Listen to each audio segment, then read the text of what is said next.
आंख, तीसरी आंख। बस्ती वालों जागो, आंखें खोलो, देखो समुंदर की हलचल को, तुम लहरों की चाल को समझो। बस्ती वालों जागो, आंखें खोलो, देखो समुंदर की हलचल को, तुम लहरों की चाल को समझो। एक बड़ा तूफान है जल्दी आने वाला, जिसमें सब कुछ भर जाएगा। कश्ती जिसके पास रहेगी, बस वो बाकी रह जाएगा।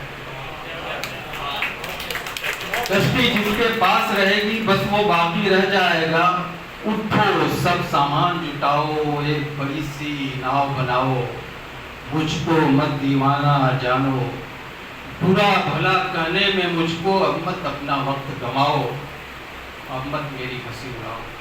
तुमसे पहले जिन लोगों ने हंसी उड़ाई थी कश्ती की, तुम सबके अंजाम को देखो। उठो जल्दी नाव बनाओ।